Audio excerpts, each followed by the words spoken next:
मैं आज बहुत ही इंपॉर्टेंट टॉपिक को टच करने वाली हूँ, वो है प्रपोजल फॉर्म। इंश्योरेंस का प्रपोजल फॉर्म। जब आप इंश्योरेंस पॉलिसी लेते हैं, किसी भी तरह की इंश्योरेंस पॉलिसी, तो आपको प्रपोजल फॉर्म भरना रहता है, जिसमें कि आप प्रपोज कर रहे हैं कंपनी को कि ये डिटेल्स हैं, इसके बेसिस पे मुझे पॉलिसी दी जाए। अगर प्रपोजल फॉर्म ही गलत भरा होगा तो आपके क्लेम में डेफिनेटली प्रॉब्लम आएगी, 110% प्रॉब्लम आएगी। आपको प्रपोजल फॉर्म बहुत ही कैजुअल नहीं लेना। यूजुअली क्या होता है, हमें लगता है कि इट्स जस्ट अ फॉर्मेलिटी कि प्रपोजल फॉर्म भर के इंश्योरेंस कंपनी को देना है, क्लेम तो मिल ही जाएगा। ऐसा नहीं है। प्रपोजल फॉर्म में सारी डिटेल्स आपको केयरफुली फिल करनी है। अब वो टाइम गया कि आप बोलेंगे सिर्फ प्रपोजल फॉर्म पे साइन करके दे दिए, आप फाइनेंशियल एडवाइजर ने भर लिया या इंश्योरेंस कंपनी के एग्जीक्यूटिव ने भर लिया। आपको खुद भरना है प्रपोजल फॉर्म, या अगर किसी और ने भरा तो आपको क्रॉस वेरीफाई करना है, पूरा चेक करना है, तभी सबमिट करना है। यूजुअली आजकल जितने भी प्रपोजल फॉर्म्स भरे जाते हैं वो ऑनलाइन भरे जाते हैं, तो आपके ओटीपी से ऑथेंटिकेट होते हैं। ओटीपी का मतलब है कि आपने प्रॉपर्ली अपना प्रपोजल फॉर्म चेक करा है, तभी आप ओटीपी दे रहे हैं और उसको ऑथेंटिकेट कर रहे हैं। तो कुछ चीजों का आपको ध्यान रखना है प्रपोजल फॉर्म में, वही हम बात करेंगे कि प्रपोजल फॉर्म इतना इंपॉर्टेंट क्यों है और क्या क्या ध्यान रखना है आपको प्रपोजल फॉर्म फिल करते हुए।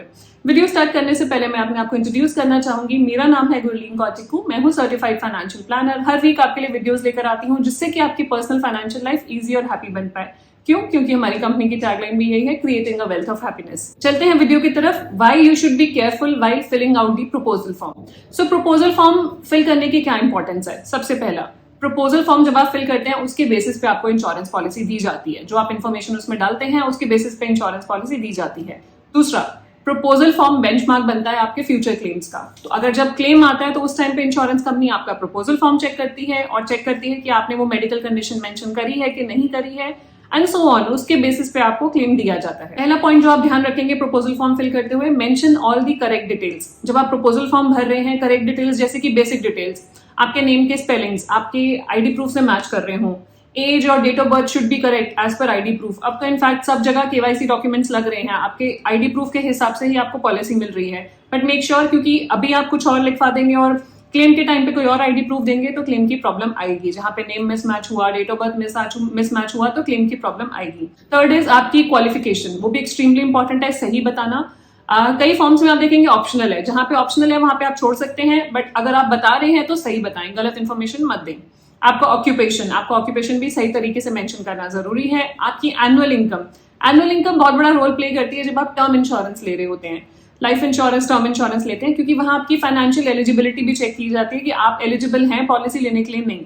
तो उस केस में आप एनुअल इनकम गलत नहीं फिल कर सकते हैं, वो आपके डॉक्यूमेंट से मैच होनी चाहिए। जो इनकम टैक्स रिटर्न में आपके डॉक्यूमेंट्स हैं या सैलरी स्लिप्स जो बोलती हैं वो सेम होनी चाहिए, डिफरेंस नहीं होना चाहिए। आपका contact number should be correct, क्योंकि इंश्योरेंस कंपनी आपसे कॉन्टैक्ट करने वाली है। आपका email ID should be correct, आपका communication address should be correct, जहां पे इंश्योरेंस कंपनी कुछ भी आपकी पॉलिसी से रिलेटेड आपसे कम्युनिकेट कर सकती है। इसके अलावा मैं बताना चाहूंगी यहाँ पे कुछ चीजें और, छोटी छोटी चीजें जैसे कि होती हैं, जहाँ पे पेरेंट्स की डिटेल्स फिल करनी है, फैमिली मेंबर्स की डिटेल्स फिल करनी होती है।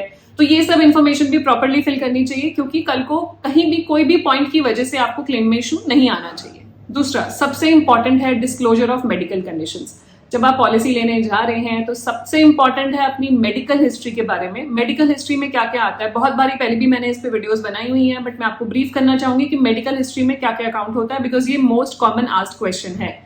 सो मेडिकल हिस्ट्री में आता है कि अगर आपकी कोई भी हॉस्पिटलाइजेशन हुई है पास्ट में, वो बताना जरूरी है इंश्योरेंस कंपनी को। कोई भी मेडिसिन आपने लंबे टाइम तक ली हैं, कोई ट्रीटमेंट आपका चला है, वो बताना जरूरी है। कोई भी आपकी सर्जरी हुई है, वो बताना जरूरी है।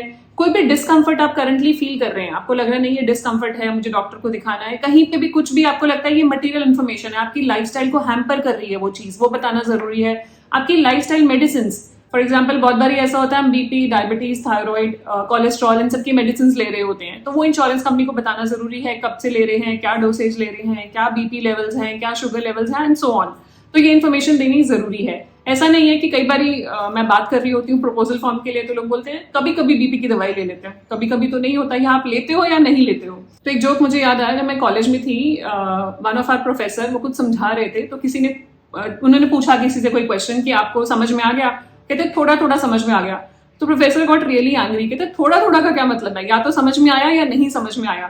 तो उन्होंने एक एग्जाम्पल दिया, जब एक फीमेल प्रेग्नेंट होती है, या तो वो प्रेग्नेंट है या नहीं है, so you have to be sure, आपको उस चीज की क्लैरिटी है या नहीं है। तो आप मेडिसिन या तो लेते हैं या नहीं लेते हैं, बीच में कुछ नहीं होता, you have to clearly tell insurance company. और नहीं लेते हैं तो और भी डेंजरस है। यहाँ पे मैं आपको बताऊं, अगर बीपी है और हम ये बोल रहे हैं कि हम मेडिसिन नहीं लेते हैं, तो इसका मतलब आप अपनी हेल्थ का ध्यान ही नहीं रख रहे हैं। आप मेडिसिन लेंगे तो बीपी कंट्रोल रहेगा।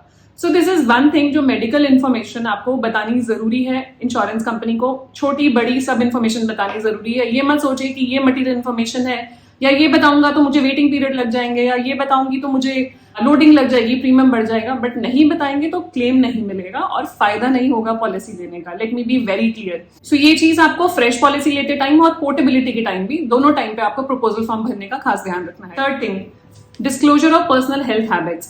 तो जो आपकी लाइफस्टाइल हैबिट्स हैं जैसे कि स्मोकिंग, अल्कोहल, ये सब चीजें मेंशन करनी जरूरी है पॉलिसी में। सो insurance contract is a contract of good faith. तो इंश्योरेंस कंपनी भी आपको सब कुछ पहले से बता के चल रही है कि आपकी पॉलिसी में क्या कवर्ड है, क्या कवर्ड नहीं है। सिमिलरली आपको भी अपनी हेल्थ की इन्फॉर्मेशन पूरी पहले से बताकर चलनी है। सो लाइफस्टाइल हैबिट्स के बारे में बताना इक्वली इंपॉर्टेंट है, इसको इग्नोर ना करें। जो भी आपकी लाइफस्टाइल हैबिट्स हैं वो इंश्योरेंस कंपनी को बताएं, उसके बेसिस पे ही आपकी पॉलिसी अंडरराइट होगी। नेक्स्ट, अपनी ऑक्यूपेशन की डिटेल्स करेक्टली बताएं इंश्योरेंस कंपनी को। आपकी ऑक्यूपेशन क्या है? कई बार ऐसा होता है कि आप हाई रिस्क जॉब में होते हैं, सो वहां पे आपका टर्म इंश्योरेंस में स्पेसिफिकली वहां पे आपका जो प्रीमियम है वो डिफर हो जाता है, क्योंकि इंश्योरेंस कंपनी के रिस्क टेकिंग एपेटाइट के हिसाब से आपका रिस्क ज्यादा है as compared to a standard life. तो वहां पे आपको प्रीमियम ज्यादा चार्ज कर सकते हैं। तो आपको ये इन्फॉर्मेशन देनी जरूरी है कि आप किस टाइप की जॉब में, आप क्या काम करते हैं, एग्जैक्ट आपका नेचर ऑफ वर्क क्या है, तो वो बताना जरूरी है, स्पेशली टर्म इंश्योरेंस लेते टाइम। और पर्सनल एक्सीडेंटल पॉलिसी में भी मैं कहूंगी कि जब पर्सनल एक्सीडेंटल पॉलिसी ले रहे हैं जहां पे सीधा आपकी लाइफ से लिंक है, तो वहां पे ये चीजें बतानी जरूरी है। किसी भी तरह की पॉलिसी में ये इन्फॉर्मेशन ऑक्यूपेशन की करेक्ट फिल करना जरूरी है। यहाँ पे ज्यादा इंपॉर्टेंट हो जाता है टर्म इंश्योरेंस और पर्सनल एक्सीडेंटल में, क्योंकि आपका प्रीमियम वेरी कर जाता है। फॉर एग्जाम्पल, अगर पर्सनल एक्सीडेंटल पॉलिसी लेने जा रहे हैं, अगर आपका डेस्क जॉब है, एडमिन जॉब है, तो प्रीमियम विल बी लोअर। अगर आप माइनिंग इंडस्ट्री में जॉब करते हैं, प्रीमियम विल बी हायर। इसी तरह से वो चेंज होगा as per your occupation. Next important point है डिस्क्लोजर ऑफ एक्जिस्टिंग पॉलिसीज। जब आप प्रपोजल फॉर्म फिल कर रहे हैं तो एक्जिस्टिंग पॉलिसीज का डिस्क्लोजर भी दें। ये मैटर करता है आपकी लाइफ इंश्योरेंस में। जब आप लाइफ इंश्योरेंस पॉलिसी ले रहे हैं तो बेसिकली आपकी इंश्योरेंस में दो तरह की अंडरराइटिंग होती है। One is medical underwriting, one is financial underwriting.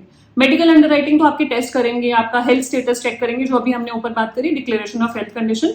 दूसरा है कि आपकी फाइनेंशियल एलिजिबिलिटी, आपकी इनकम एक्स है लेकिन आपने ऑलरेडी इतनी पॉलिसीज ली हुई हैं, तो आपकी एलिजिबिलिटी बनती है कि और पॉलिसीज लेने की कि नहीं, वो आपकी इनकम से पता लगेगा। तो आपकी इनकम और एग्जिस्टिंग पॉलिसीज प्रॉपर्ली डिस्क्लोज होनी चाहिए पॉलिसी में।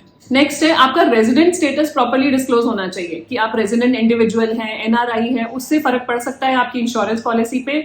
घबराइए नहीं, एनआरआईज को पॉलिसी मिल जाती है। कई बार लोग ये भी डिस्क्लोज नहीं करते एनआरआई, बिकॉज उनको लगता है शायद एनआरआई को पॉलिसी नहीं मिलेगी। मिल जाती है। आप अपनी रूल्स रेगुलेशंस प्रॉपर्ली देखें पॉलिसी लेने से पहले, and make sure that properly आप डिस्क्लोज करें कि रेजिडेंट इंडिविजुअल है या एनआरआई है, और प्रॉपर इन्फॉर्मेशन के साथ। अगर एनआरआई है तो इंडिया से लास्ट कब गए थे, आपकी एग्जिट स्टैम्प कब की है, एंड सो ऑन, सारी इन्फॉर्मेशन देनी जरूरी है। Last but not the least, अपनी नॉमिनेशन डिटेल फिल जरूर करें। जिसको भी आप नॉमिनी करना चाहते हैं, बेनिफिशियरी रखना चाहते हैं पॉलिसी में, लाइफ इंश्योरेंस पॉलिसीज में, हेल्थ इंश्योरेंस पॉलिसीज में, जरूर करें। यहाँ पे मैं बताना चाहूंगी ये जो कॉमन पॉइंट्स हैं, these are applicable for all insurance policies. किसी भी तरह की इंश्योरेंस पॉलिसी आप ले रहे हैं, चाहे वो आप हेल्थ ले रहे हैं, लाइफ ले रहे हैं, चाहे आप घर का इंश्योरेंस ले रहे हैं, गाड़ी की इंश्योरेंस ले रहे हैं, तो सारी इंफॉर्मेशन देना प्रॉपर्ली इंश्योरर को जरूरी है। कई चीजों में आपका प्रपोजल फॉर्म फिल करा जाएगा, कई चीजों में नहीं फिल करा जाएगा। मोस्टली आप देखते हैं कार इंश्योरेंस में प्रपोजल फॉर्म नहीं होता है, आपकी डिक्लेरेशन के ऊपर पॉलिसी होती है। बट मेक श्योर आप जो भी चीज बता रहे हैं प्रॉपर्ली बताएं, चाहे वो प्रपोजल फॉर्म में बता रहे हैं या फोन पे बता रहे हैं, क्योंकि टेली अंडरराइटिंग भी एक प्रोसेस इंश्योरेंस कंपनीज फॉलो करती हैं, जिसमें वो रिकॉर्डेड लाइन पे आपसे सारी इन्फॉर्मेशन पूछते हैं आपकी हेल्थ के बारे में, along with your proposal form, so that कोई भी चीज आपसे मिस हो गई हो तो वो आप उनको बता दें। So this is one aspect which is extremely important. इसको कैजुअली मत लें, बिकॉज आपकी policy issuance as well as आपके क्लेम्स इस पे ही डिपेंडेंट है। जिस चीज की आप पॉलिसी ले रहे हैं अगर वही फुलफिल नहीं होगा तो कोई फायदा नहीं है।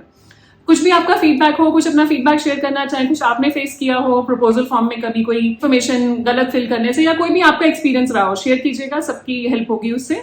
एंड कुछ भी क्वेश्चंस हैं आप पे में रीच आउट कर सकते हैं। हमारा व्हाट्सएप नंबर, ईमेल आईडी नीचे मेंशन है। एंड जाने से पहले क्विक रिमाइंडर, अगर अभी तक आपने हमारे चैनल को सब्सक्राइब नहीं करा है, do subscribe so that you get the right information at the right time. मिलते हैं जल्दी। Stay safe, take care, bye bye.